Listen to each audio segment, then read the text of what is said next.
there is a quiet hum of anxiety that most of us learn to live with. A low-frequency broadcast of not enough that plays just beneath the surface of our days. It's not always a scream of panic, but a persistent whisper, the feeling that you are running on a treadmill, moving your legs faster and faster, but never quite reaching a new landscape. It's the subtle tightening in your chest when an unexpected bill arrives in the mail, the almost imperceptible guilt that shadows a small purchase meant only for your own joy. We've been told a story about money, a story written by generations of struggle and limitation, a story that says resources are scarce, that hard work is the only path to survival, not thrival, and that our value as a human being is somehow tethered to the number in our bank account. This story is a prison, a carefully constructed maze of limiting beliefs, and we have been running through its corridors for so long that we've forgotten the walls were built from the inside. But what if that story is wrong? What if the entire premise is flawed? What if the universe, in its infinite intelligence, doesn't respond to your struggle, but to your signal? Not to your desperation, but to your resonance. This isn't a fantasy, it is a different kind of physics, a technology of the soul that ancient mystics and modern neuroscientists are beginning to agree upon. It is the understanding that your words are not just sounds, they are commands. They are programming codes for the vast, powerful subconscious mind that shapes your reality from the inside out. Through a journey that led me through the audiobooks of forgotten philosophers and the podcasts of modern-day brain researchers, I stumbled upon this truth. I learned that my financial reality was not a reflection of my worth, but a reflection of my beliefs. And I found 5 specific affirmations, 5 precise statements of truth that didn't just change my mind, they shattered the very foundation of that prison, and in doing so, they changed my entire life.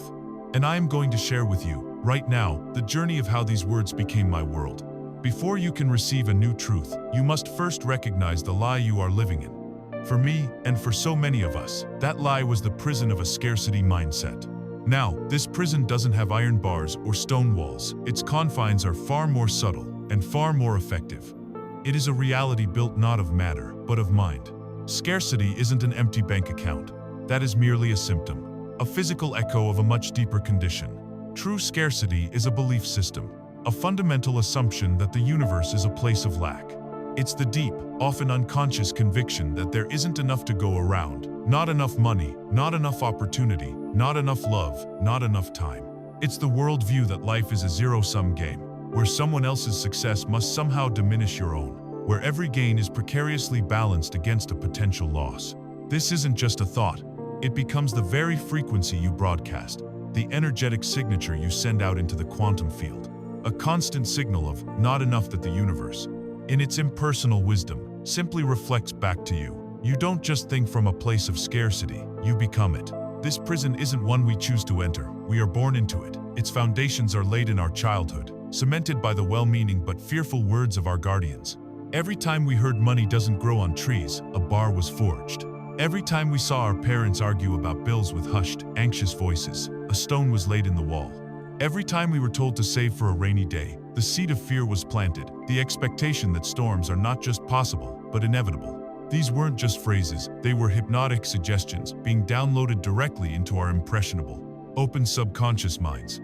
Society then reinforces this programming at every turn. The news blares stories of economic collapse and hardship. Advertising creates artificial needs that we can never quite satisfy. And the culture of relentless competition tells us to climb over one another to get our small piece of a finite pie. We absorb this collective anxiety, this cultural ghost of lack, until it becomes our own personal truth. We live in a world that profits from our belief in scarcity, because a person who feels incomplete and lacking is a person who will endlessly consume, endlessly search for the next external thing to fill the internal void. And so, we begin to live out the sentence of this invisible prison. Its influence seeps into every decision we make. It manifests as the chronic hesitation to invest in yourself, whether it's a course that could expand your skills or a tool that could save you time. Because the voice of scarcity whispers, what if you lose that money? It shows up as that sharp, ugly pang of envy when a friend announces a promotion or a successful venture, because the lie of scarcity tells you their gain is your loss. It's the reason you can't truly enjoy the money you do have, feeling a sense of guilt or anxiety with every expenditure, as if you're depleting a resource that may never be replenished. It's the procrastination on your biggest dreams, because the risk of failure feels too catastrophic when you believe opportunities are a one-time only event. You hoard resources, you play it safe, you shrink your dreams to fit the size of your perceived reality, all the while wondering why your life feels so small, so constrained. You become like the farmer in the old parable, the one who owns a plot of land under the same sun and the same sky as his neighbor. Yet this farmer is consumed by the thought of drought, of pests, of a bad harvest. He waters his crops with worry, he tends his soil with anxiety, and his garden reflects his inner world, producing just enough to get by, stunted and struggling. He sees his neighbor's field, overflowing with life and abundance, and believes his neighbor simply has better luck or better soil, never realizing that his neighbor waters his own crops with faith and tends his soil with gratitude, trusting in the generosity of the earth. This state of being is not just a psychological burden, it is a physiological poison. The perpetual feeling of not enough keeps your body in a low-grade, chronic state of fight or flight.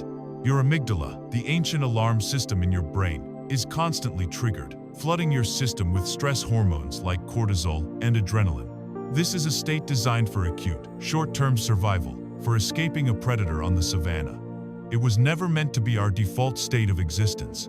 When your body is marinating in cortisol, your higher brain functions begin to shut down. Blood flow is diverted from your prefrontal cortex, the seat of creativity, long-term planning, and complex problem-solving. Your thinking becomes narrow, reactive, and focused only on immediate threats. In this state, you are physiologically incapable of seeing new opportunities.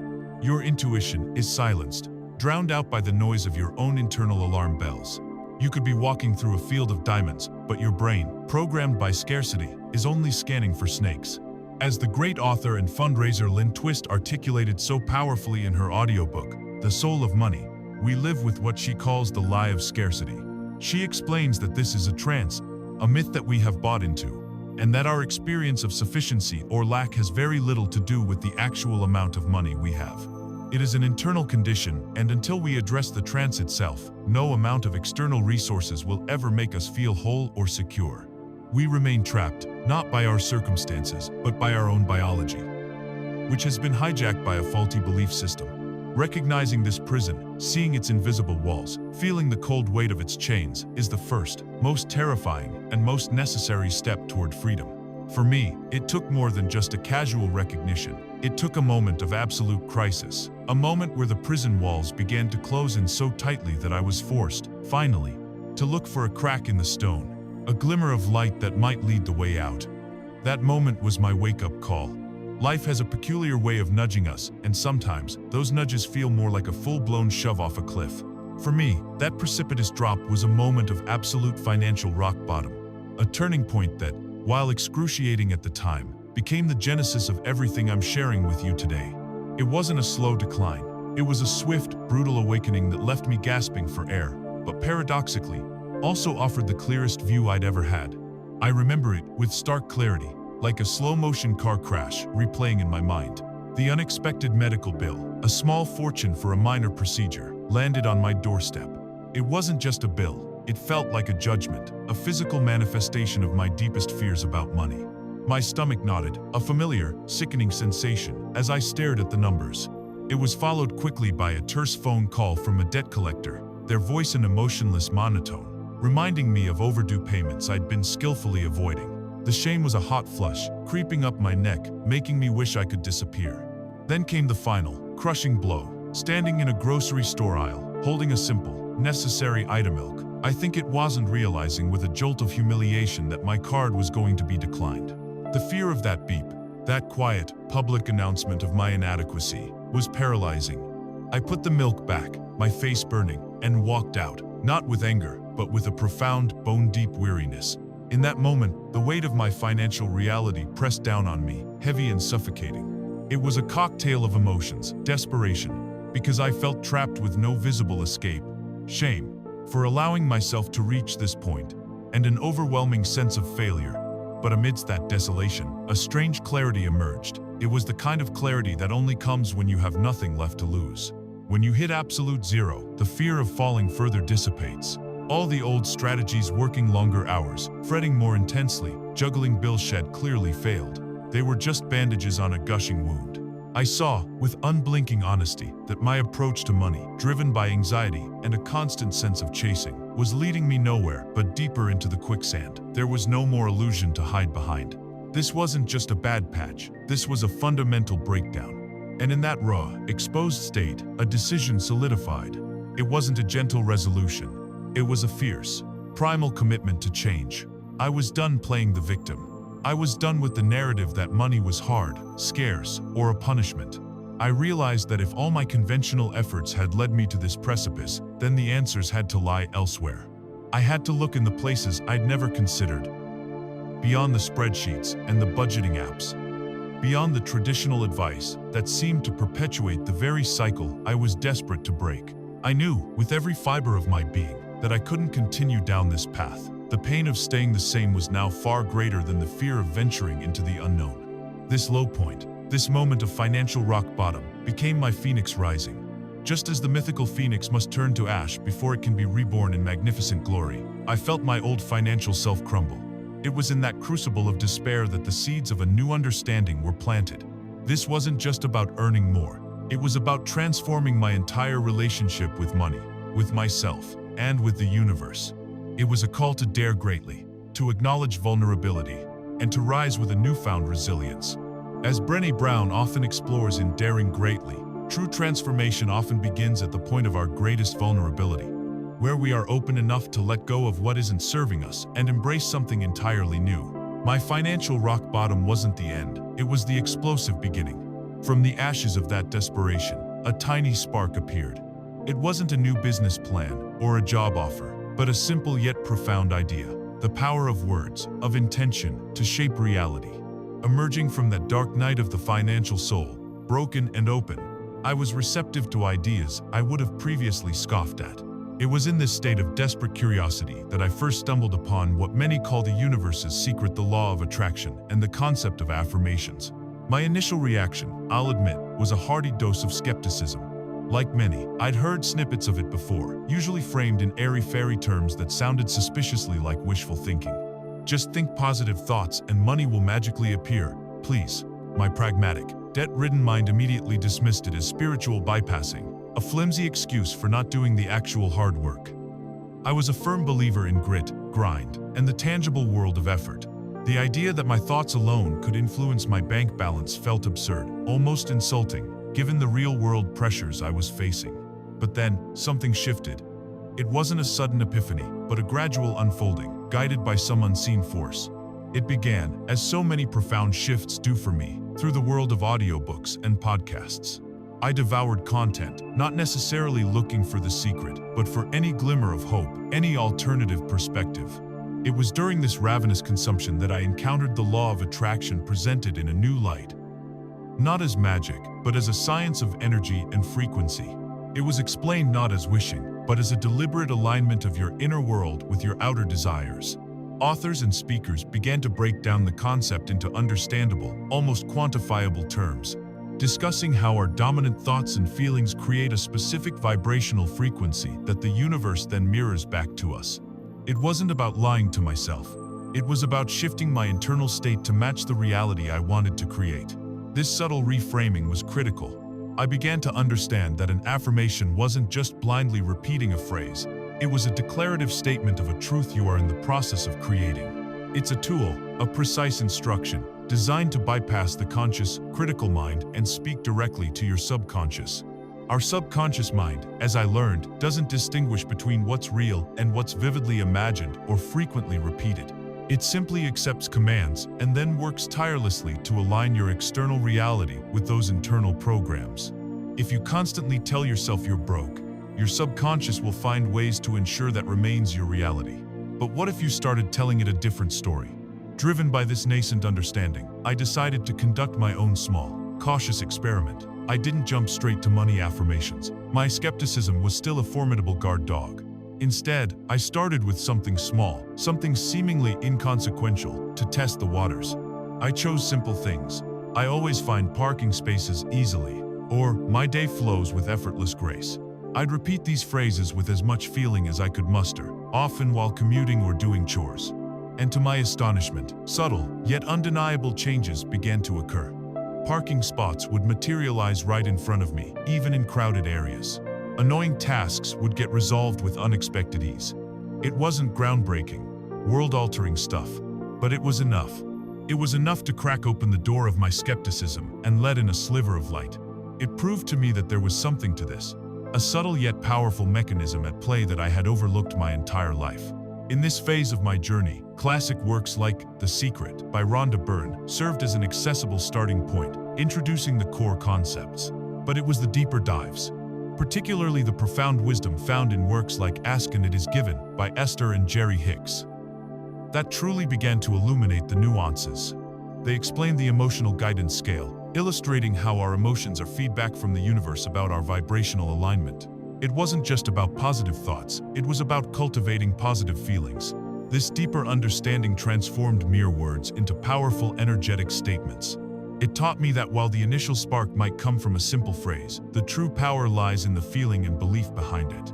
Accepting this idea, however, required more than just blind faith. It demanded an understanding of the mechanics behind it. Why and how could simple words have the power to change our brains and our lives? My initial experiments with affirmations, though small, had piqued my interest. The subtle shifts I experienced hinted at something more than mere coincidence, pushing me beyond the realm of wishful thinking into genuine curiosity. This wasn't about magic, it was about mechanisms. I needed to understand the how behind these seemingly simple declarations.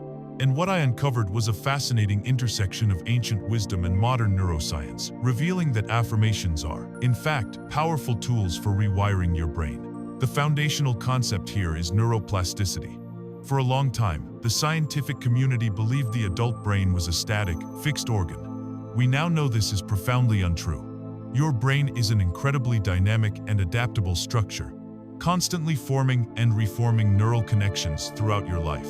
Every thought you think, every emotion you feel, every action you take strengthens specific neural pathways. Think of your brain like a vast, sprawling city with countless roads. The more you travel a particular road, the wider and smoother it becomes. If you constantly dwell on thoughts of lack, fear, or limitation, you're building superhighways for those thoughts. But here's the breakthrough. You can consciously choose to build new roads. This is where affirmations act as deliberate mental training. When you consistently repeat an affirmation, especially one charged with positive emotion, you are literally exercising new neural pathways. You're taking a detour from the old, worn-out scarcity highway and paving a fresh, vibrant path for abundance. Each repetition, each time you visualize and feel the truth of your affirmation, you're sending a strong signal to your brain. This is the new reality. This is what we focus on now. Over time, with consistent practice, these new pathways become stronger, more dominant, and eventually, the thoughts associated with them become automatic. What once felt like a forced lie begins to feel like a self-evident truth. Crucially, this process is significantly aided by your reticular activating system, RAS. Imagine your RAS as the brain's internal filter, a sophisticated gatekeeper located at the base of your brain. Every second, you're bombarded with millions of bits of information, but your RAS filters out almost everything, letting through only what it deems important or relevant to your current focus. If your dominant thoughts are about scarcity, your RAS is programmed to notice every piece of evidence confirming scarcity, every unpaid bill, every financial setback, every story about economic hardship. But when you program your RAS with affirmations of prosperity, you essentially tell it, hey, pay attention to opportunities, resources, and evidence of abundance. Suddenly, you start noticing things you previously overlooked. A potential collaboration, a new skill to learn, an unexpected discount, or even just ideas for saving money that were always there but invisible to your scarcity-tuned filter. The universe isn't sending you more opportunities. Your brain is simply allowing you to perceive them. The most potent affirmations aren't just empty words, they are infused with emotion. This is where the mind-body connection becomes paramount. When you combine a clear thought, the affirmation, with a strong, elevated emotion, joy, gratitude, excitement, relief, you create a powerful energetic signature. Dr. Joe Dispenza, a leading figure in the field of neuroscience and quantum physics, provides compelling scientific evidence in his book, You Are the Placebo, demonstrating how thoughts and emotions directly impact our biology and external reality. He shows how people can literally heal themselves and change their lives by intentionally shifting their internal states. Feeling the feeling of the wish fulfilled, the relief of being debt-free, the joy of financial freedom. The gratitude for abundance amplifies the message you're sending to your brain and the universe. This emotional charge makes the new neural pathways form faster and stronger, accelerating the process of attracting your desires. This scientific understanding transformed my skepticism into unwavering belief. It wasn't about airy-fairy magic. It was about understanding the sophisticated machinery of my own mind and learning how to wield it with precision. I wasn't just hoping for change. I was actively programming it. With this solid scientific foundation in place, I was ready to dive into the first affirmation, the cornerstone that began to shift my entire energetic structure around money. This was the first affirmation that truly resonated with me, the foundational shift that began to dismantle my deeply ingrained belief that money had to come from struggle. For years, my internal narrative around money was one of relentless pursuit. I was always chasing it, feeling like it was just out of reach, something I had to wrestle into submission through sheer force of will and endless effort. This affirmation, however, introduced a radical new concept: attraction. Instead of running after money, I was to become something that drew it in. Let's break down the power embedded in these words, starting with magnet. A magnet doesn't push or pull with brute force. It exerts an invisible field of influence that effortlessly draws compatible objects to it. This metaphor was profoundly liberating. It suggested that my role wasn't to struggle, but to align my energetic field, my vibration, so that prosperity would naturally gravitate towards me. It implied a passive power, a force that operates without visible effort. This was a stark contrast to my previous mindset, where effort was synonymous with worthiness in the realm of finances. Then there's effortlessly. This word was a game changer. It directly challenged the deeply held, societal programming that financial gain must be synonymous with hard work, sacrifice, and often, suffering. We're taught that if it's easy, it's not valuable, or it's not earned. This affirmation shattered that limiting belief. It asserted that prosperity could, and indeed should, flow naturally and easily when I was in alignment. This wasn't about laziness, it was about flow. It was about recognizing that when you're operating in harmony with universal laws, and when your actions are inspired rather than forced, the path of least resistance often leads to the greatest rewards. My journey with this affirmation involved a profound shift in my personal frequency. I began to understand that every thought, every emotion, emits a specific vibration into the universe. When I constantly focused on lack, on the struggle of earning, I was emitting a frequency of scarcity. And what does scarcity attract? More scarcity. By consciously stating, I am a powerful magnet for money, I was deliberately raising my vibrational frequency to one of abundance. I wasn't just saying the words, I was trying to feel the truth of them. I'd imagine myself as a giant magnet, silently but powerfully drawing in opportunities, ideas, and actual currency. Initially, it felt like an act of cognitive dissonance, a deliberate lie I was telling myself.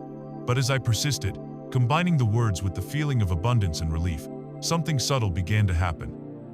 I started to notice small proofs from the universe.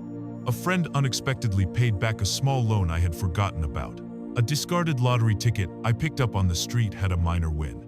A client I hadn't heard from in months suddenly reached out with a substantial project.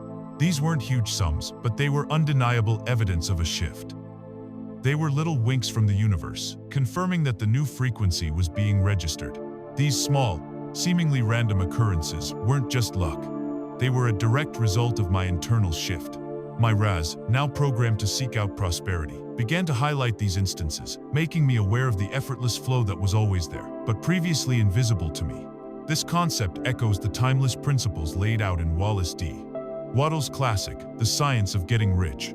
Wattles doesn't advocate for physical struggle, but for aligning your thoughts and actions with the definite way of thinking and doing. He emphasizes that wealth is drawn to those who are in a specific mental state, one of creative intention rather than competitive effort. It's the difference between desperately trying to push a boat upstream against a strong current versus recognizing the power of the downstream flow and simply aligning your sails to be carried effortlessly. By becoming a magnet, I was learning to align with that universal current of abundance, allowing prosperity to find me rather than relentlessly chasing it. This affirmation wasn't just a declaration. It was a profound shift in my physics. To understand this more deeply, we need to delve into how your personal energetic signature truly works.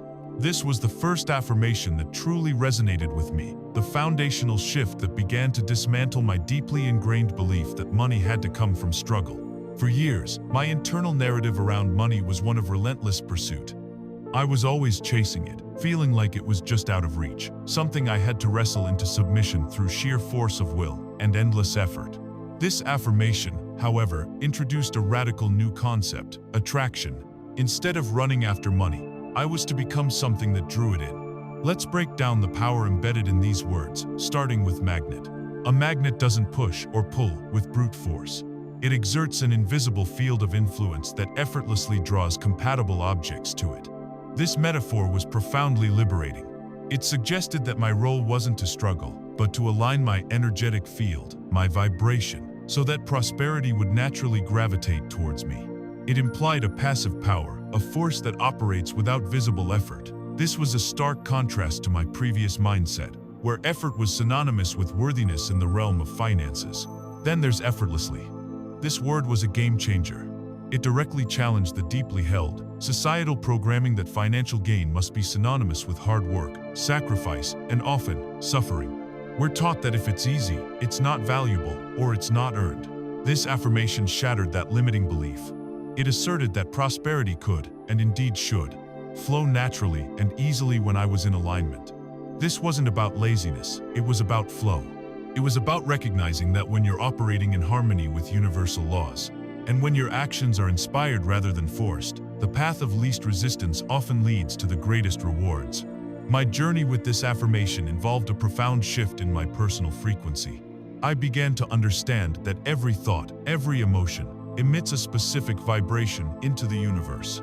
When I constantly focused on lack, on the struggle of earning, I was emitting a frequency of scarcity. And what does scarcity attract? More scarcity.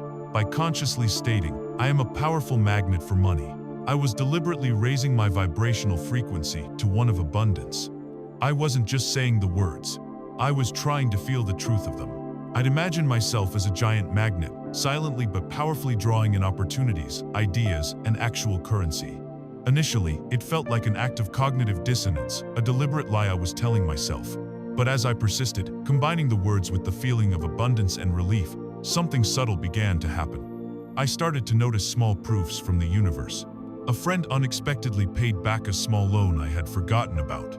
A discarded lottery ticket I picked up on the street had a minor win. A client I hadn't heard from in months suddenly reached out with a substantial project. These weren't huge sums, but they were undeniable evidence of a shift.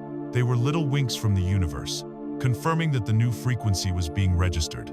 These small, seemingly random occurrences weren't just luck.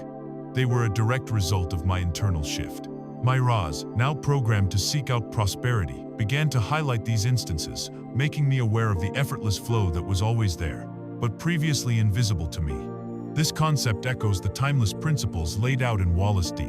Wattles' classic, The Science of Getting Rich. Wattles doesn't advocate for physical struggle, but for aligning your thoughts and actions with the definite way of thinking and doing. He emphasizes that wealth is drawn to those who are in a specific mental state, one of creative intention rather than competitive effort. It's the difference between desperately trying to push a boat upstream against a strong current versus recognizing the power of the downstream flow and simply aligning your sails to be carried effortlessly. By becoming a magnet, I was learning to align with that universal current of abundance, allowing prosperity to find me rather than relentlessly chasing it. This affirmation wasn't just a declaration, it was a profound shift in my physics. To understand this more deeply, we need to delve into how your personal energetic signature truly works. Affirmation number 1, I am a powerful magnet for money, and prosperity is drawn to me effortlessly, isn't just a feel-good statement. It's a direct command to your energetic field. To truly embody it, you need to grasp the fundamental concept behind it. Your energetic signature, or vibrational frequency. Everything in the universe, from the smallest atom to the grandest galaxy, is energy, and all energy vibrates at a specific frequency. This isn't just a spiritual concept, it's a principle rooted in quantum physics. And you, as a living, breathing being, are a magnificent, complex energetic system, constantly broadcasting your unique frequency into the cosmos.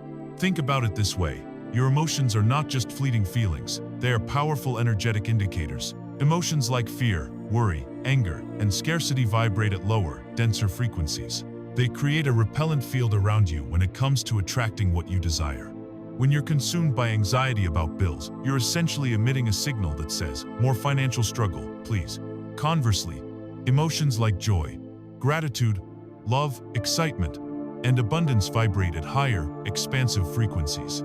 These emotions create an attractive force, pulling in experiences and circumstances that match their elevated state.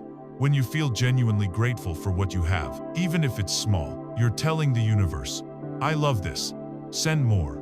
The key, then, is to consciously maintain a high energetic state. This isn't about ignoring your problems or forcing fake positivity. It's about cultivating a dominant emotional state that aligns with abundance, even when challenges arise. It's about shifting your internal dial from the scarcity station to the prosperity frequency. How do you do this? It's a continuous practice. It involves consciously choosing thoughts that make you feel good, engaging in activities that uplift your spirit, and focusing your attention on what you want rather than what you lack. Listening to uplifting music, spending time in nature, recalling cherished memories, practicing deliberate acts of kindness. These aren't just pleasant pastimes. They are powerful tools for raising your vibration. Your personal energy field is intimately connected to the quantum field, a vast ocean of infinite possibilities. Every potential reality exists within this field. Your energetic signature acts like a tuning fork, resonating with and pulling into your experience the possibilities that match your dominant vibration. If you're vibrating at a frequency of lack, you'll experience realities of lack. If you're vibrating at a frequency of abundance, you'll begin to see and experience realities of abundance.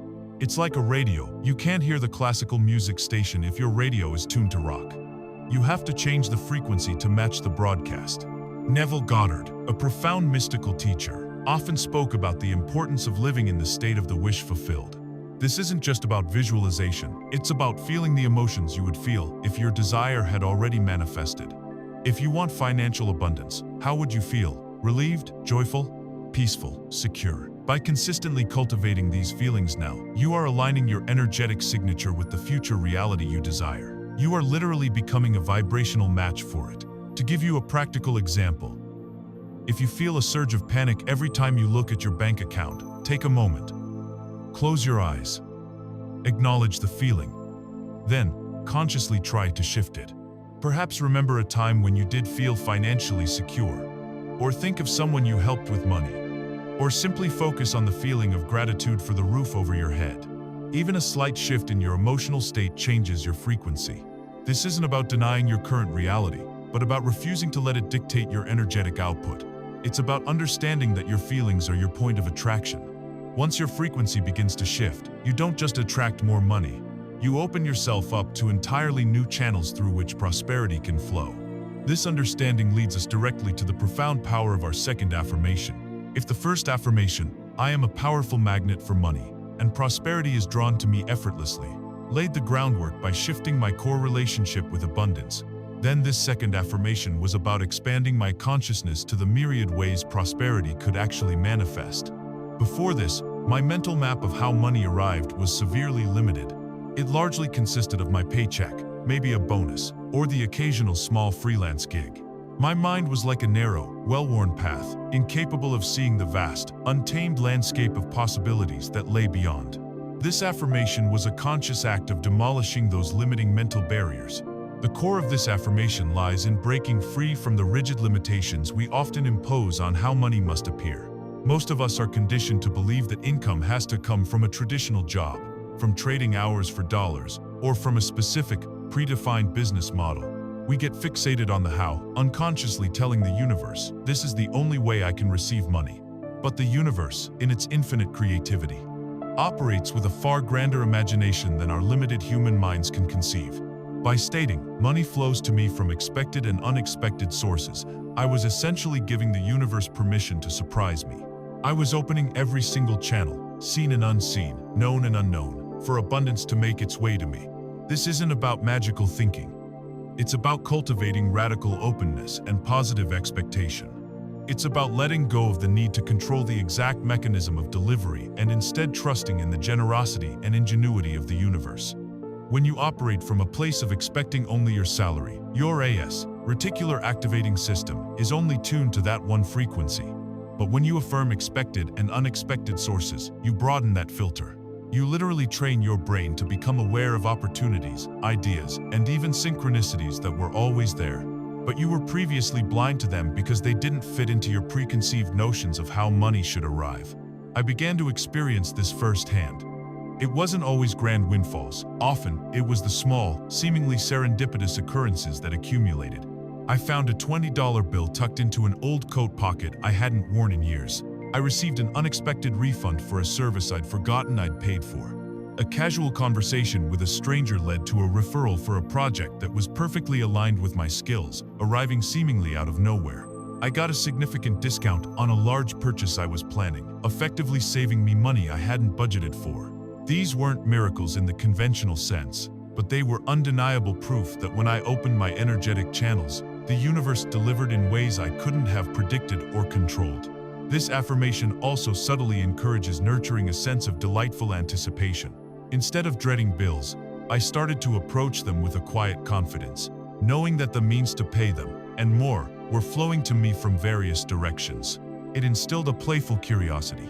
How will the universe surprise me today? This shift from anxiety to joyful expectation fundamentally changed my emotional relationship with money. Every small unexpected source became a little gift from the universe, a reinforcing signal that my new belief system was working. And with each confirmation, my belief deepened, creating a positive feedback loop that attracted even more. Consider the simple metaphor of a river. If you only expect water to come from the main tributary, you're limiting your supply. But a river is fed by countless streams, underground springs, and rainfall. By affirming expected and unexpected sources, you're acknowledging all those hidden tributaries and allowing them to flow into your personal financial river. It's about recognizing that wealth isn't confined to a single pipeline. It's an omnipresent force ready to converge on you from all directions when you are open to receive. This affirmation liberated me from the obsessive need to control how money would appear. But this freedom doesn't imply passivity. It leads us to a critical distinction: the difference between aimless hard work and divinely inspired action. With the understanding that money flows from both expected and unexpected sources, a new question arose. If I wasn't supposed to rigidly control how money came, did that mean I should just sit back and do nothing? This led me to a critical distinction, one that shattered the deeply ingrained societal dogma of hard work as the sole determinant of success. This was the revelation of inspired action versus what I now call hustling from a place of lack. For most of my life, I believed that the more hours I put in, the more I struggled, the more I sacrificed, the more worthy I was of financial reward. This is the hustle culture mindset, pushing through exhaustion, forcing open doors, and relentlessly grinding. And while effort is certainly a component of any success, when that effort stems from a place of desperation, fear, or a perceived lack, it becomes counterproductive. Actions taken from a state of low vibration stress, anxiety, a feeling of I have to do this or I won't survive often feel heavy, burdensome, and rarely yield the desired effortless results. They reinforce the very scarcity you're trying to escape. This is action from a place of lack. Inspired action, on the other hand, is born from a completely different energetic state. It's an urge, a gentle nudge, a burst of creative energy that feels light, exciting, and expansive. It feels like a pull, not a push. It's when an idea suddenly sparks, seemingly out of nowhere, and you feel an undeniable enthusiasm to act on it. There's a sense of flow and ease, almost as if the universe is guiding your steps. This isn't about sitting on your couch waiting for money to fall from the sky. It's about tuning into your intuition and taking steps that feel genuinely aligned and joyful, rather than forced and draining. How do you recognize inspired action? It often comes with a feeling of lightness and eagerness. You feel energized, not depleted, by the thought of doing it. There's a sense of clarity, a quiet knowing that this is the right next step. For me, inspired action might look like, instead of forcing myself to cold call clients, I feel a sudden urge to write a blog post about a topic I'm passionate about. And that post unexpectedly leads to an inquiry from an ideal client. Or, rather than slogging through a task I dread, I feel drawn to spend an hour brainstorming new, creative ways to offer my services. And that brainstorming session unlocks a lucrative new revenue stream. The difference is palpable. One feels like rowing against the current, the other like allowing the current to carry you effortlessly where you need to go. A critical part of this principle is learning to listen to your intuition. Your intuition is your inner guidance system, your direct line to universal wisdom. When you're aligned with abundance, your intuition will gently guide you towards the right actions at the right time. This means trusting those gut feelings, those unexpected urges, even if they don't immediately make logical sense to your conscious mind. It's about understanding that the universe communicates not just through grand signs, but through subtle invitations to act. This concept is beautifully articulated in Gay Hendricks' The Big Leap, where he discusses operating in your zone of genius. When you're working within your unique talents and passions, your actions feel effortless and produce disproportionately high results. This isn't hard work as we traditionally understand it. It's work that aligns with your highest self, creating value with ease and joy. It shifts the paradigm from doing more to doing the right things with the right energy. The effort doesn't disappear, but it transforms from a burden into a joyous expression of your unique gifts, amplified by universal flow. As money begins to flow more freely, whether from expected or unexpected sources, the next crucial step is to consciously engage with it. This leads us to our third powerful affirmation, which addresses our relationship with money as it comes into our care. As I began to experience the initial shifts from the first two affirmations, money flowing more effortlessly, and from unexpected places, a new challenge emerged. My old, scarcity-driven relationship with money wasn't just about getting it. It was deeply ingrained in how I handled it. I often felt anxious about spending, guilty about saving, and generally overwhelmed by the responsibility of managing what little I had. This is where the third affirmation became a transformative force, shifting my relationship with money from one of fear and control to one of respect, gratitude, and responsible, joyful stewardship. The word steward here is crucial. It implies a sense of responsibility without ownership. When you're a steward, you're not clinging to something out of fear of loss, but rather tending to it with care and intention because you understand its value and purpose. Money, in this context, isn't something to hoard or fear, but a vital resource entrusted to your care, a form of energy that needs to flow. This perspective liberates you from the anxiety of my money versus lost money and instead frames it as a dynamic, flowing resource that you manage for the highest good. This shift manifested in several profound ways. One of the most impactful was finding joy in paying bills. This might sound absurd to someone trapped in a scarcity mindset, but it's a powerful, energetic recalibration. Instead of dreading the mail with invoices, I started to approach them with a quiet sense of gratitude. When I paid my rent, I wouldn't just resent the outgoing funds.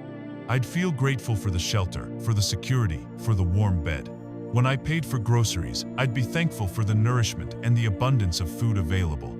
Each payment became an affirmation of my current ability to provide, a declaration of sufficiency rather than lack. It transformed a negative, draining chore into an act of empowered gratitude. This extended to cultivating a deep sense of gratitude for the entire money flow, both incoming and outgoing. I began to see money not as a static possession, but as a dynamic current of energy. When money came in, I celebrated it, expressing heartfelt thanks. When it went out, instead of mourning its departure, I visualized it circulating, doing good, and inevitably returning to me in multiplied forms. This practice of conscious appreciation, regardless of the direction of the flow, sent a powerful signal to the universe. I trust the flow. I am grateful for the flow. I am open to more. It dislodged the ingrained belief that spending money meant losing it, replacing it with the understanding that spending money responsibly keeps the energetic cycle of abundance in motion. This affirmation also gently guides you away from feeling guilty about spending, while simultaneously encouraging conscious and intentional spending. It's about being present with your financial decisions, ensuring they align with your values and bring you genuine joy, rather than mindless consumption or fearful hoarding.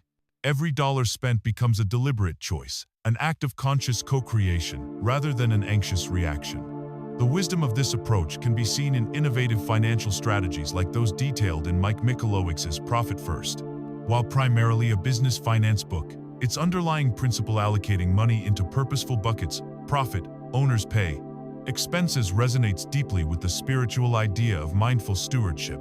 It's about giving every dollar a job, not out of fear, but out of a deliberate intention to ensure every aspect of your financial life is honored and thriving. It transforms financial management from a dreaded chore into a joyful, strategic practice.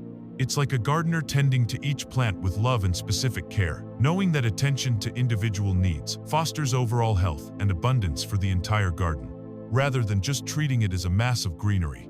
This newfound relationship with money, rooted in joyful stewardship, naturally leads us to the next profound insight: how the potent force of gratitude acts as a multiplier. expanding our reality far beyond what we thought possible. Once I began to embrace the idea of being a joyful and excellent steward of my money, the universe began to reveal an even deeper truth. Gratitude isn't just a polite social custom. It's a quantum physical tool for expanding your reality. This realization transformed gratitude from a simple act of politeness into a powerful, energetic amplifier for abundance. Science now validates what spiritual traditions have taught for millennia. When you practice gratitude, your brain undergoes significant physiological changes. It releases dopamine and serotonin, neurotransmitters that enhance feelings of well-being and happiness. This isn't just a fleeting mood boost. It literally recalibrates your brain's reward system. A grateful brain is a happier brain, and as we discussed earlier with the Ras, a happier, more positive brain is inherently more attuned to noticing and attracting positive experiences, including financial prosperity. It's a virtuous cycle. The more grateful you are, the more you attract to be grateful for. My personal practice became a rigorous financial gratitude journal. This wasn't about listing generic things, it was about getting granular and specific with my financial appreciation.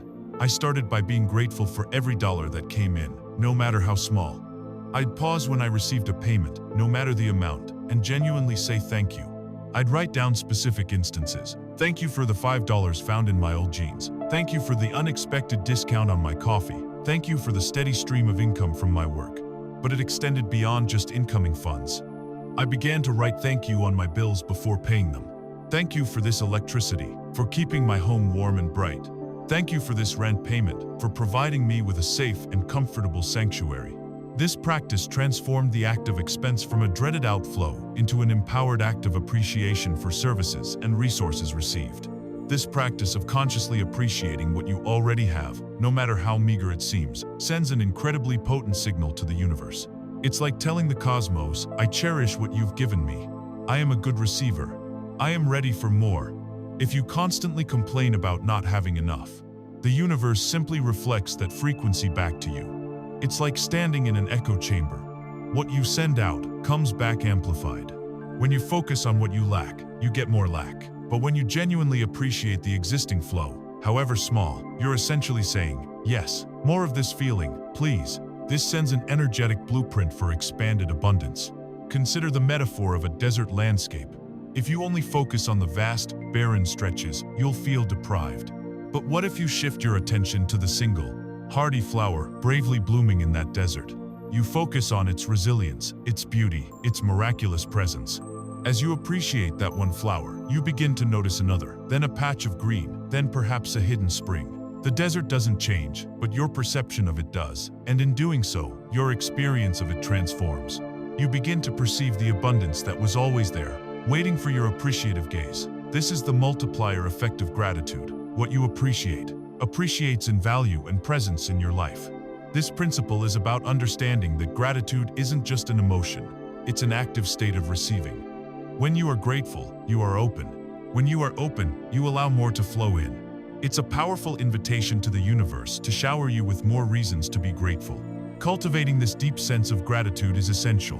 But to truly manifest the principles of joyful stewardship and abundant flow, we need to integrate practical rituals into our daily lives. Understanding gratitude as a quantum tool and embracing the role of a joyful steward is powerful. But these concepts truly come alive when integrated into your daily life through practical, intentional rituals. It's one thing to think about money differently, and quite another to act in alignment with that new mindset. I discovered that by transforming mundane financial tasks into conscious, even joyful, practices, I could solidify my newfound relationship with money, moving it from a stagnant, fear-based pile to a vibrant, flowing current. One of the most effective rituals I adopted was creating purpose-driven money jars or accounts. This isn't just about budgeting, it's about giving every dollar a specific energetic intention. Inspired by principles seen in books like Mike Michalowicz's Profit First, which I adapted for personal finance, I metaphorically, and sometimes literally, with physical jars, divided my income as it arrived. Instead of one big, overwhelming checking account, I designated categories. A joyful spending jar for guilt-free indulgences, like a new book or a nice meal out. An investment, growth jar for my future and expanding my capacity. A giving back jar for charitable contributions, affirming my belief in abundance. And, of course, a necessities jar for bills. This simple act of allocation transformed my anxiety about spending. When I dipped into my joyful spending jar, it wasn't with guilt, but with permission and pleasure, because that money had already been designated for that very purpose. It imbued each dollar with meaning and intention. Another transformative ritual was turning financial review sessions from dreaded obligations into dates with my money. In my scarcity days, opening my banking app or looking at bills would fill me with dread. Now, I schedule regular, focused money dates. I'll light a candle, play some calm music, and approach my finances with a sense of curiosity and appreciation rather than fear. During these sessions, I don't just tally numbers, I acknowledge and appreciate every transaction. When I see money coming in, I silently or verbally express gratitude. When I see money going out, I thank it for the service it provided. This ritual shifted my entire emotional landscape around financial oversight, turning it into a calming, empowering practice rather than a source of stress. It's about being present and intentional with your money, rather than avoiding it or reacting to it. Crucially, this new approach extended to spending money consciously and joyfully.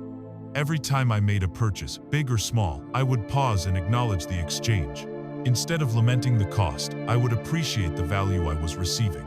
Buying groceries became an act of gratitude for nourishing my body. Paying for a subscription service became a recognition of the convenience and entertainment it provided. This mindful spending transforms each transaction into an affirmation of abundance, a powerful signal that you trust the flow of money and that it serves you well. It shifts from a mindset of, I have to spend this to, I get to spend this, which is a monumental energetic difference. Finally, a powerful element of joyful money management is conscious giving back.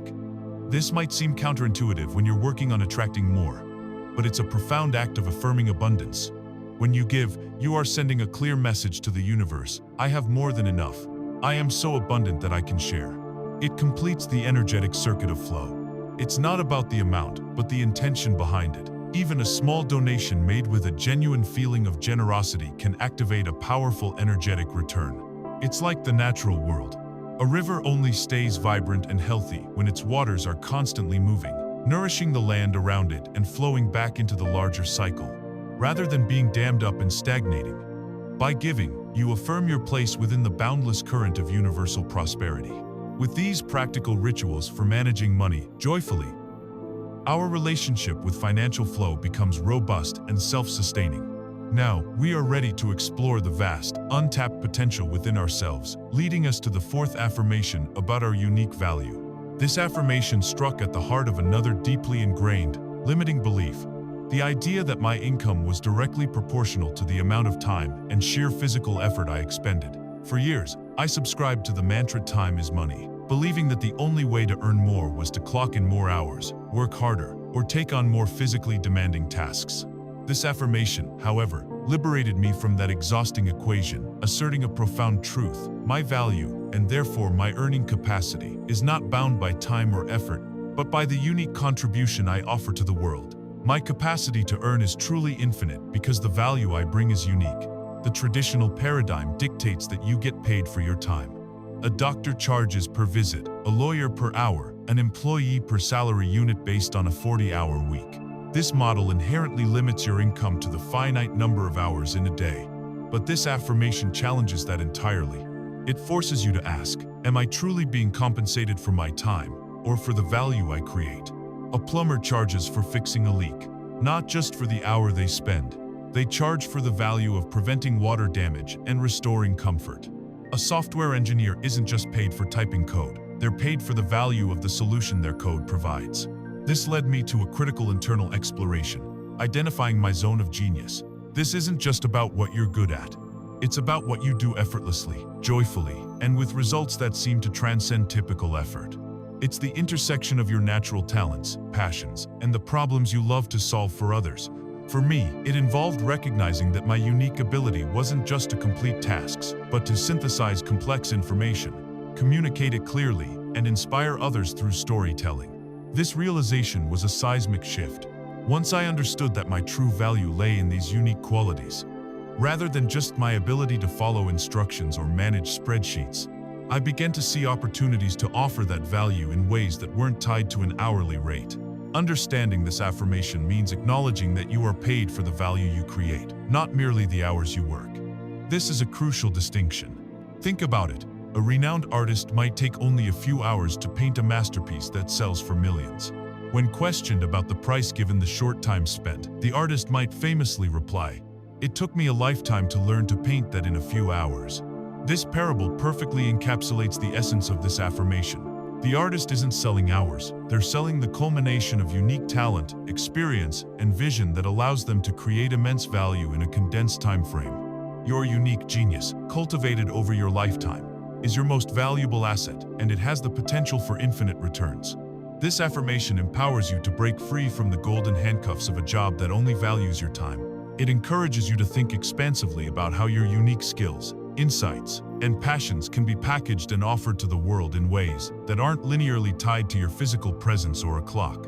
This might involve creating digital products, consulting at a premium rate for specific expertise, building a business that leverages your unique perspective, or finding roles that allow you to operate within your zone of genius, commanding higher compensation for the specialized value you deliver. It's about confidently stating, "My unique contribution is immensely valuable, and therefore, my earning potential knows no limits." Understanding your unique genius is one thing, but truly believing in it and aligning your passion with prosperity requires practical steps. This leads us to how to truly discover and leverage that unique value. Identifying that your capacity to earn is infinite because your value is unique is a powerful paradigm shift. But it's one thing to intellectualize it, and quite another to truly discover and embody your unique genius. This isn't just a feel-good exercise. It's a practical, actionable journey to align your deepest passions and inherent talents with the flow of prosperity. The first step in unearthing your unique genius involves deep self-reflection and honest inquiry. This isn't about what you think you should be good at, or what society tells you is valuable. It's about what comes naturally to you, what energizes you, and what you find yourself doing with ease and joy, often without even realizing you're working.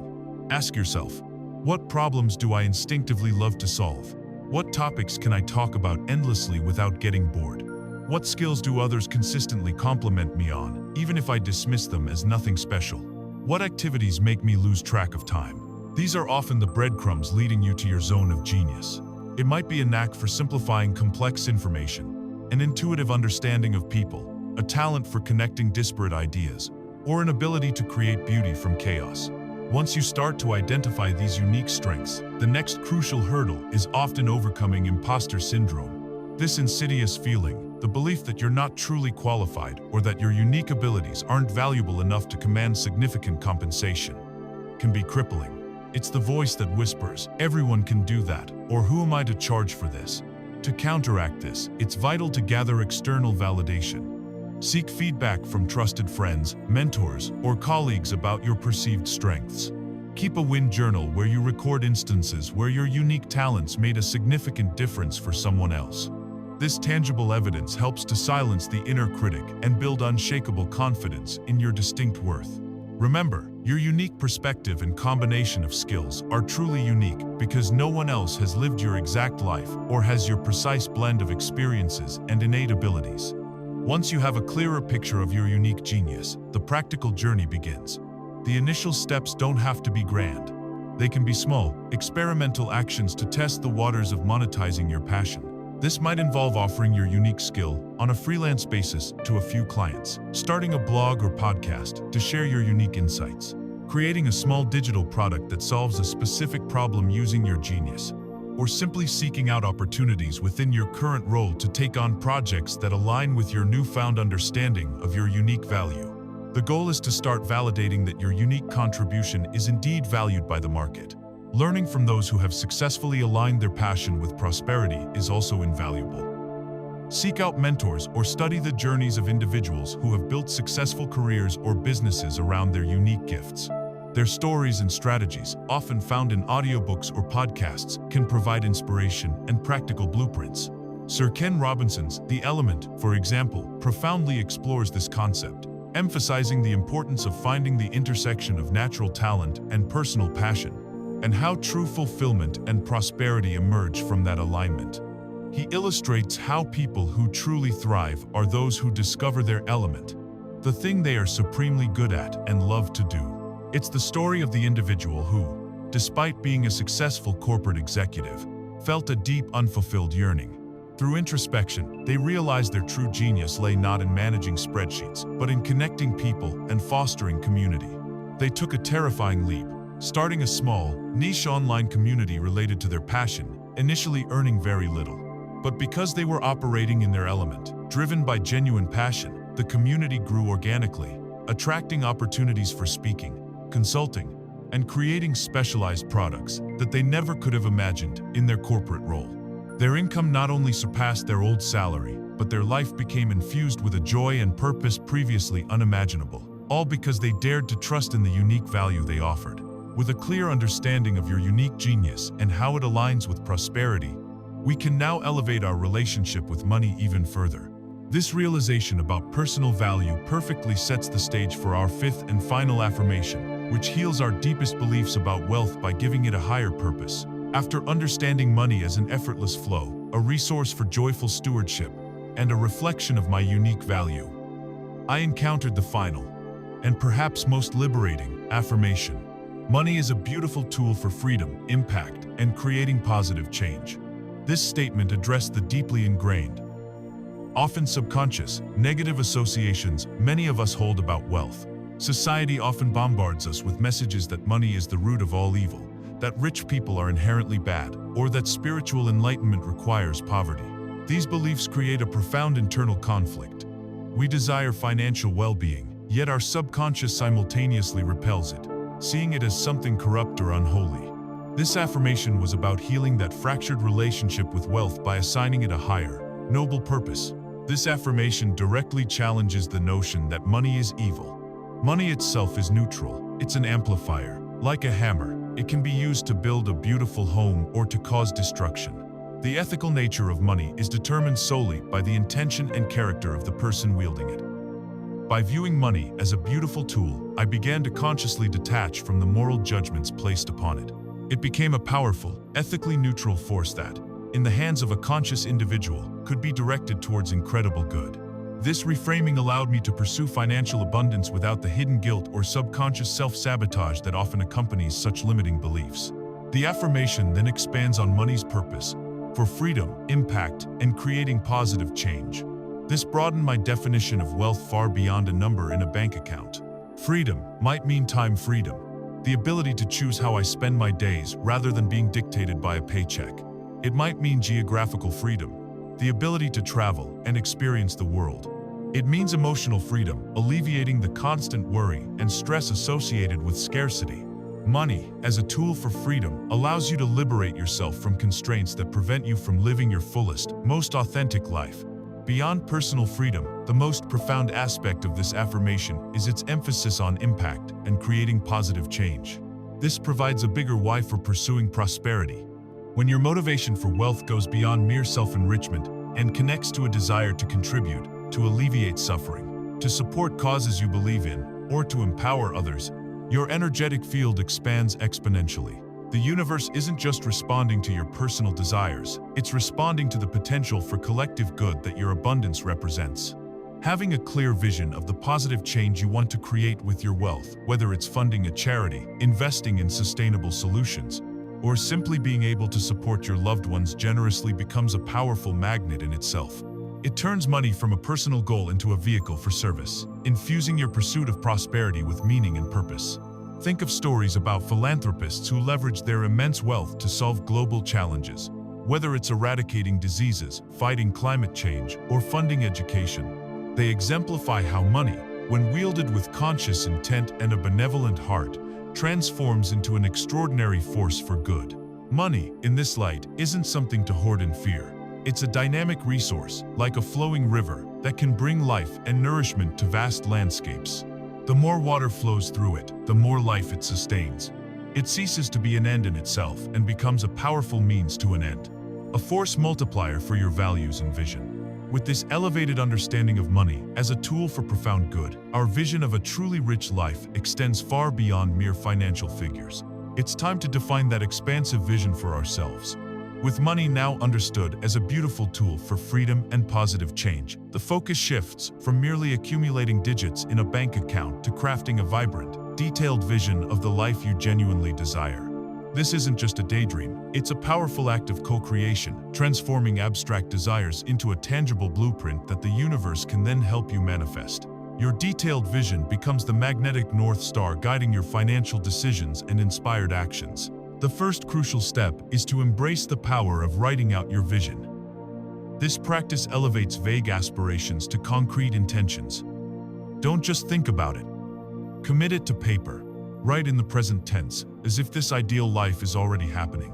Describe your perfect day, your perfect week, your ideal living environment. What kind of work are you doing? Who are you surrounded by? How do you feel emotionally and physically? How are you spending your time and your money? Be specific. Instead of "I want more money," write, "I effortlessly receive a consistent flow of $10,000 per month, allowing me to travel extensively and contribute to animal shelters." This specificity sends a clear signal to your subconscious and to the universe, outlining exactly what you're calling in. Beyond just writing, engage in detailed visualization techniques that involve all your senses. Don't just see your future life, feel it. What does it feel like to wake up in your ideal home? What does the sunlight smell like? What sounds do you hear, perhaps birds chirping outside your window, or the gentle hum of a thriving business?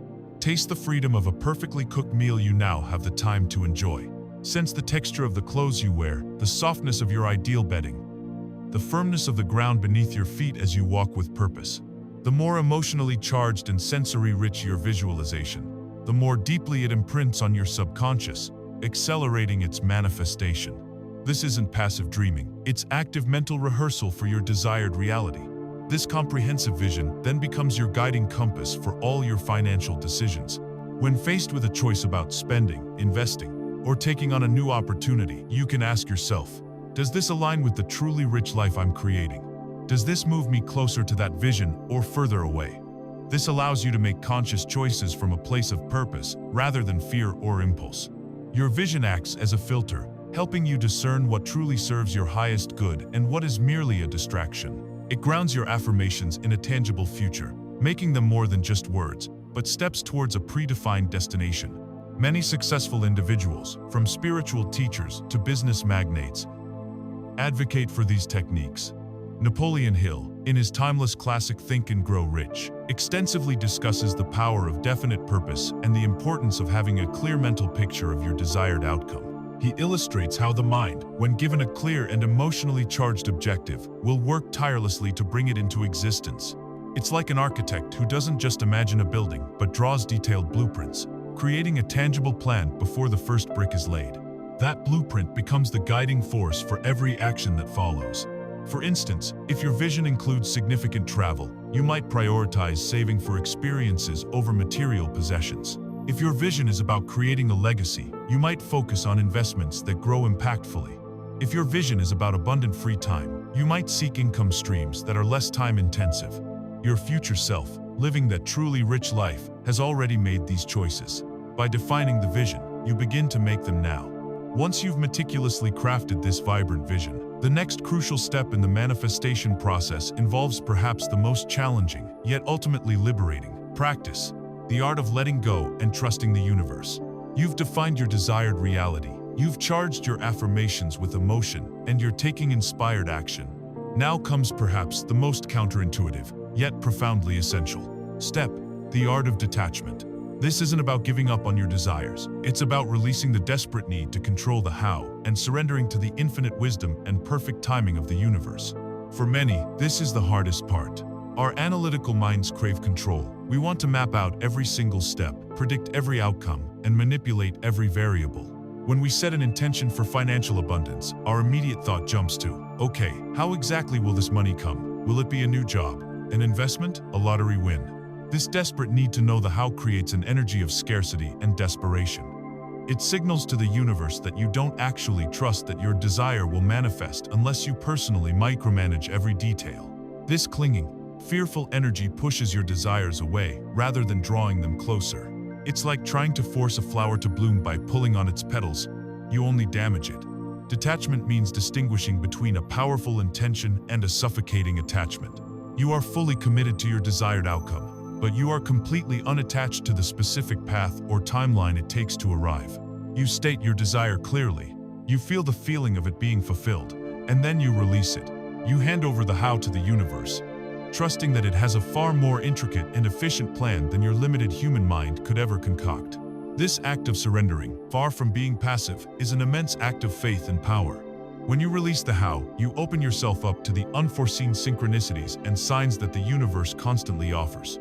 These are often subtle nudges, coincidences that seem too perfect to be random, or intuitive hits that guide you to the next right step. When you're frantically fixated on your way for money to come, you miss the unexpected phone call, the casual conversation that sparks an idea, or the article that leads you to a new opportunity, all of which might be the universe's elegant solution. It's about becoming an astute observer, allowing the universe to surprise and delight you with its ingenuity. Think of it like planting a seed. You prepare the soil, you plant the seed, you water it, and you expose it to sunlight. You do your part.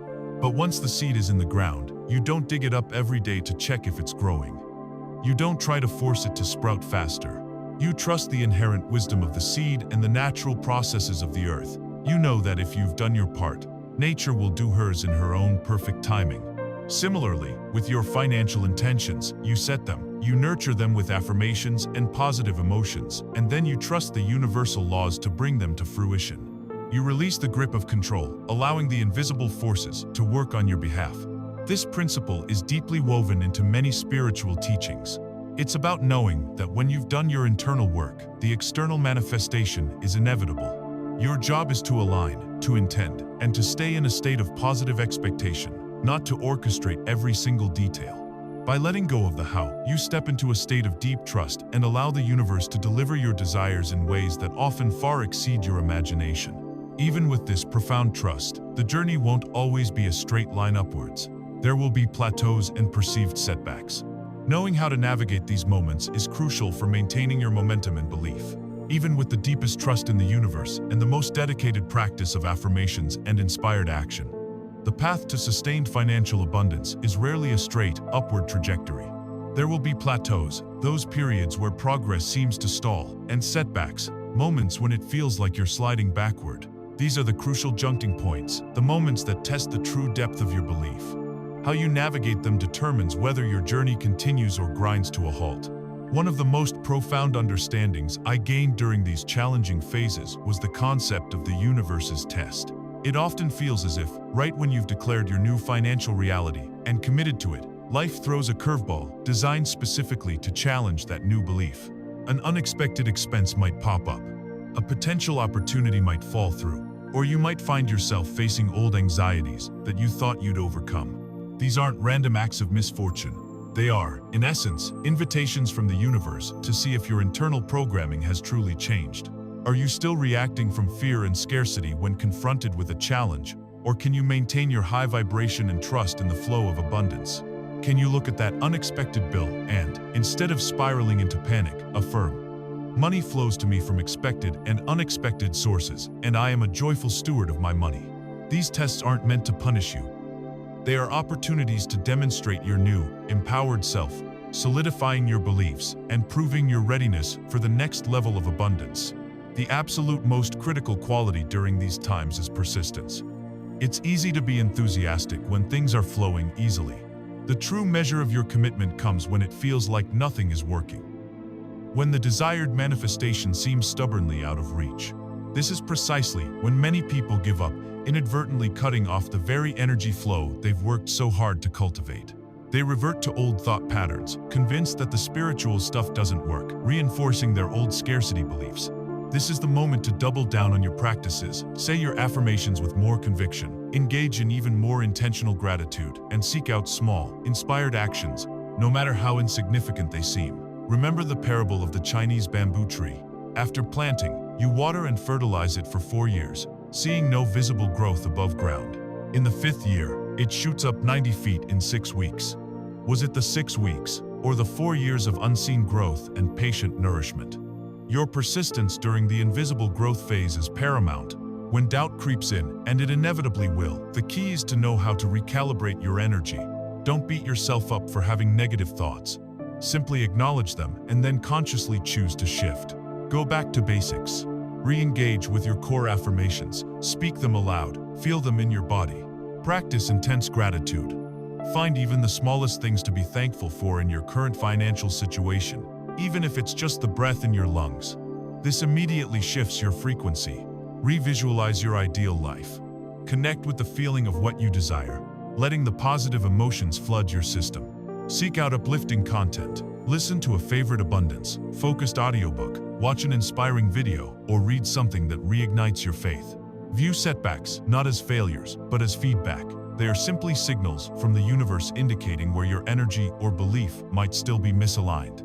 Perhaps you're still clinging too tightly to the how, or a deeper, limiting belief has surfaced for healing. Use these moments for introspection and adjustment, not for self-condemnation. Every challenge is an opportunity to strengthen your resolve and refine your practice, bringing you closer to the unwavering faith that underpins true, lasting abundance.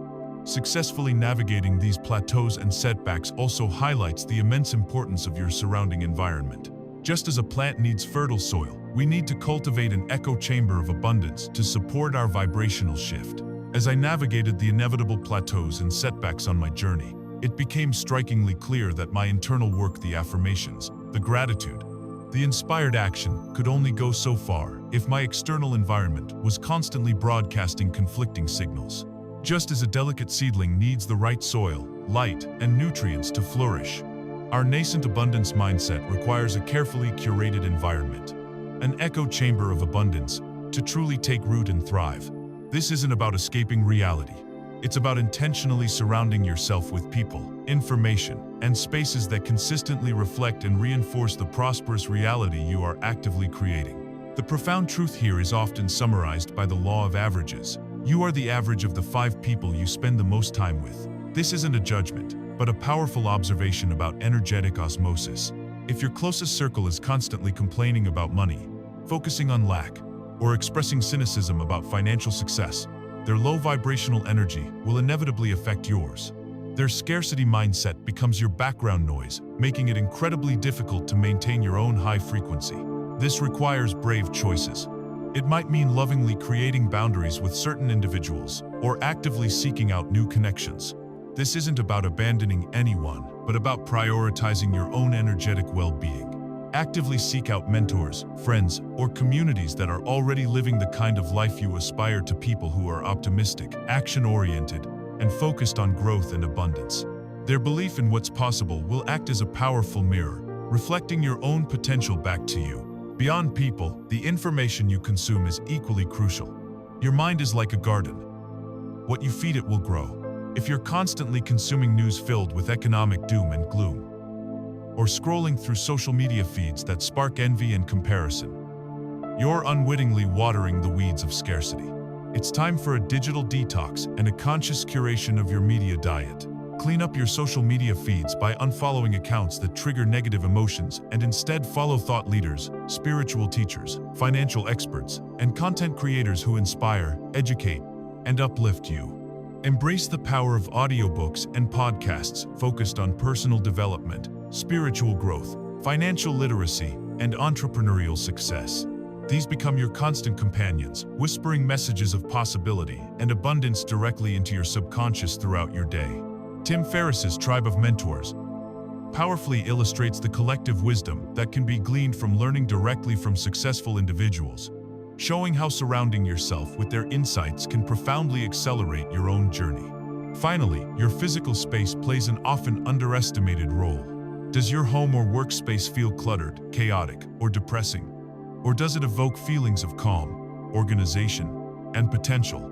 Creating a physical environment that feels prosperous isn't about spending a fortune. It's about intentionality. Declutter, organize, add elements that bring you joy and peace. This could be as simple as clearing your desk, adding a plant, or displaying items that symbolize your aspirations. A clean, organized, and aesthetically pleasing space subtly communicates to your subconscious that you are worthy of abundance and that your life is in order. It minimizes energetic drain and maximizes clarity, creating a welcoming container for prosperity to flow into. By diligently curating your environment, the people you engage with, the information you absorb, and the spaces you inhabit, you create a powerful echo chamber of abundance. This isn't about isolating yourself in a bubble. It's about strategically positioning yourself within a supportive field of energy that constantly reinforces your highest intentions, helping you to not just say the words of your affirmations, but to truly live them. With your environment now aligned to support your highest aspirations, the final, most advanced concept of this journey emerges, the quantum leap of embodying your future self right now. Having diligently curated your environment and navigated the inevitable challenges, you arrive at what many consider the most advanced, yet utterly transformative practice on this journey, the quantum leap of embodying your future self now. This isn't merely about acting as if. It's about fundamentally becoming the version of yourself who has already achieved the financial abundance you desire. It's about recognizing that the future you aspire to isn't a distant event to be waited for, but an energetic frequency you can step into and live from in this very moment. The essence of this concept lies in making decisions and taking actions from the perspective of your future self. Stop asking, "What can I, the current, perhaps struggling, self, do to get money?" Instead, begin to ask, "What would the financially abundant, joyfully prosperous version of me do, think, and feel right now? How would that future self handle an unexpected bill? How would they respond to a new opportunity? How would they view their current circumstances?" By consciously choosing to adopt their mindset, their confidence, and their sense of abundance, you start to collapse the perceived gap between your current reality and your desired future. This is a powerful signal to your subconscious and to the universe that you are already aligned with your destiny. The most potent aspect of this embodiment is feeling the emotions of success before it physically manifests. This isn't fake happiness, it's a deliberate cultivation of the emotional state that will be present when your desires come to fruition. If financial freedom would bring you immense relief, profound joy, or a deep sense of security, then practice feeling those emotions now. Spend time in meditation or visualization, vividly imagining your desires fulfilled, and then allow yourself to genuinely feel the accompanying emotions. As Neville Goddard, a key figure in the New Thought movement, extensively taught about assuming the feeling of the wish fulfilled, this emotional pre-paving is crucial. The universe responds not just to your thoughts, but to the feeling behind your thoughts. When you emit the frequency of already having what you desire, you become a vibrational match for it, inevitably drawing it into your experience. This embodiment also extends to your outward presentation and actions, subtly shifting how you dress, speak, and carry yourself as the wealthy version of yourself. This is not about being ostentatious or living beyond your means. It's about aligning your external world with your internal truth. If your future self feels confident and capable, how might they dress for their day? How would they articulate their ideas? How would they carry themselves in a room? These small, intentional shifts send consistent messages to your subconscious, reinforcing your new identity.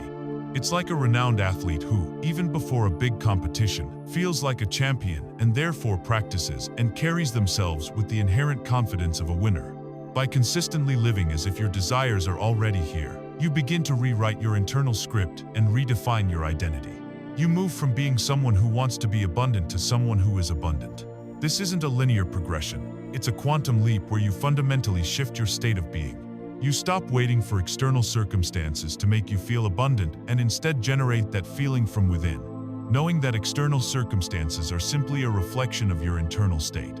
This practice collapses timelines and accelerates manifestation because you are no longer sending mixed signals to the universe. You are broadcasting one clear, unwavering frequency of embodied abundance. This ultimate integration, moving from simply saying the words to truly being the reality, is the culmination of our journey. It's about living an affirmed life, where prosperity is not just a goal, but a way of being. We've reached the pinnacle of this transformative journey, moving beyond the initial curiosity, through the scientific explanations, and past the practical applications. This final stage isn't about doing affirmations anymore. It's about being the affirmation. It's the point where all the concepts we've explored, from releasing scarcity to embracing your unique genius, integrate seamlessly into your everyday existence, becoming not just practices, but an intrinsic way of life. True prosperity is not a destination you arrive at. It's a state of being you inhabit. It's a continuous, dynamic flow, much like a river, where the act of receiving and giving is in constant, joyful motion. At this stage, the 5 powerful affirmations we've discussed no longer feel like external exercises you perform. They have become internal truths, deeply ingrained within your subconscious mind. They are automatic, natural responses to life, woven into the fabric of your thoughts, feelings, and actions. You don't have to consciously remind yourself, "I am a powerful magnet for money." You simply feel like one, and your reality effortlessly mirrors that feeling. The old scarcity programs have been overwritten, and the new abundance operating system runs smoothly in the background. The most profound evidence of reaching this stage is a tangible, undeniable shift in your life. Look back at the before and after. Remember the constant anxiety, the dread of bills, the feeling of chasing after every dollar, the limiting beliefs about your worth. Now, observe the stark contrast. Your bank account reflects a healthier, more consistent flow. Unexpected opportunities and resources appear with a delightful regularity. You approach financial decisions with calm confidence and even joy. But the transformation extends far beyond just the numbers. You experience a newfound peace of mind, a deep inner knowing that you are supported and provided for. There's a greater sense of joy in your daily life, as financial worries no longer consume your mental energy. And perhaps most importantly, you live with a clearer sense of purpose. Understanding how your financial abundance empowers you to live authentically and contribute meaningfully to the world. This isn't to say life becomes devoid of challenges. The universe will always present opportunities for growth. But now, when faced with a momentary dip or a perceived setback, your default setting isn't panic, it's trust. You instinctively know how to recalibrate, to recenter in gratitude, and to affirm your inherent abundance. You recognize these moments as mere adjustments in the flow, not catastrophic failures.